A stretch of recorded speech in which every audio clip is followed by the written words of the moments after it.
उत्तर प्रदेश के मुजफ्फरनगर जिले से रिश्तों को शर्मसार कर देने वाली एक हैरान कर देने वाली घटना सामने आई है। बुढ़ाना कोतवाली क्षेत्र के परासौली गांव में एक 80 वर्षीय वृद्धा के साथ दुष्कर्म का प्रयास किए जाने का मामला सामने आया है। यह घटना 2 जून की रात की बताई जा रही है, जब वृद्धा अपने घर में अकेली सो रही थी। तभी उसका पोता सूरज जबरन घर में घुस आया और वृद्धा के साथ अश्लील हरकतें करने लगा। और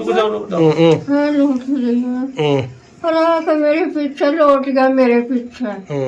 हाँ तो मैं बच्ची होगी भाई मेरे हर तो मेरी कोई भर का फेर लुटावा लगा मेरे यहाँ शरीर यहाँ तुम लोग हो गए शर्माई नहीं मेरे आने को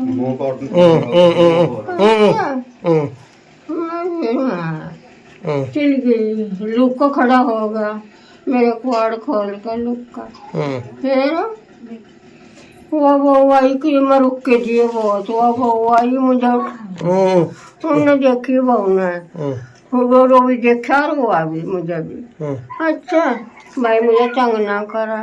फिर मैं वहाँ चल गई उसकी बहू फिर वो लौंडा भी सब उसकी माँ को बुला कर ले और तो मुझे घर में ले बड़ा वहाँ घर में ले जाकर मेरे ये नू पड़ी यहाँ पाँव धर लिए मेरे गुड्डे और मेरा मुंह खूब रगड़ दिया ये मुंह और रुक के देरी बाहर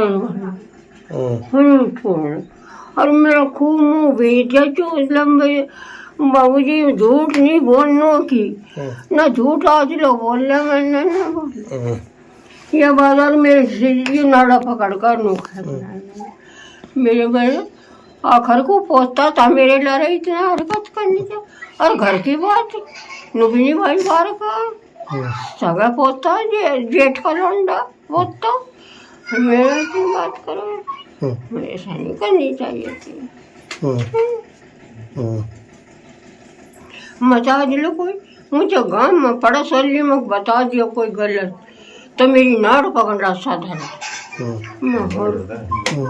जो कुछ मैं थरा बता दी बाबूजी मैं अरे मैं तो फिर भी नहीं कहूँ वो अपनी करने को जाएगा मैं अपनी करने को जाऊँगी बदला है वो लेगा भगवान एक के हाथ पाँव कटे पड़े भाई के इसके अच्छा जो बदी करेगा वही बदी अवगा आके के हाथ पाँव कटे पड़े उसके भाई के पूरी बदी कर से। शोर मचने पर गांव के कुछ लोग मौके पर पहुंचे और किसी तरह महिला को आरोपी के चंगुल से छुड़ाया गया। मामले की शिकायत पीड़िता के बेटे द्वारा अगले दिन परासौली चौकी में दी गई, जिसके बाद पुलिस ने आरोपी को हिरासत में लिया। लेकिन परिजनों का आरोप है कि कुछ ही घंटों में बिना किसी कार्रवाई के आरोपी को छोड़ दिया गया।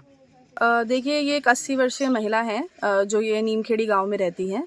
तो यहाँ ये भट्टे पे काम करती हैं। तो सूचना ये मिली कि इनके साथ किसी ने गलत कार्य करने का प्रयास किया। मैडम बताया जा रहा है कि इन्हीं का पोता है वो। हाँ, ऐसा सुनने में यही आ रहा है कि इनका पोता है और यह फुगाना क्षेत्र का नहीं बल्कि इन्होंने परसोली चौकी में इसकी कंप्लेन करी थी।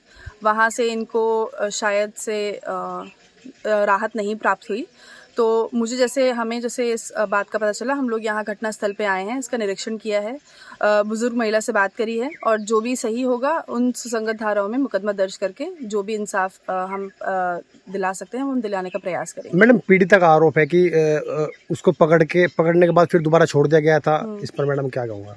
इस मामले का संज्ञान ले लिया गया है। जैसे भी हमारे उच्च अधिकारी, हमारे वरिष्ठ पुलिस अधीक्षक महोदय कहेंगे और हमारे पुलिस अधीक्षक महोदय ग्रामीण कहेंगे, उस हिसाब से हम कार्रवाई करेंगे इसमें आगे। इससे आहत होकर परिवार ने मामले की शिकायत उच्च अधिकारियों से की। आपका नाम? मोहन है जी। मोहन, क्या हुआ आपकी माँ के साथ में? वो सूरज था जी, धीरे का लड़का। उसने जबरदस्ती करी जी, नाड़े नूड़े तोड़े, घरंटे भी मार रखे जी, छाती पे तले दाब ली थी, नाड़ मुंह भींच रखे थे जी। फिर हमें पता दिया जी, अगर भाई तेरी माँ के साथ नन्नू हो गया। हम जी भी पहुंचे जी एकदम। कहाँ? गाँव परासौली में जी। आपने थाने में एप्लीकेशन कब दी थी? 2 तारीख में दी थी। क्या अब तक कोई कार्रवाई नहीं हुई? नहीं जी, लाए थे भी ठा गए थे, फिर छोड़ दे जी, गाँव के भी आए थे प्रधान सरदान। तो क्या चाहते हो आप? हम चाहते सर सजा मिलनी चाहिए जी।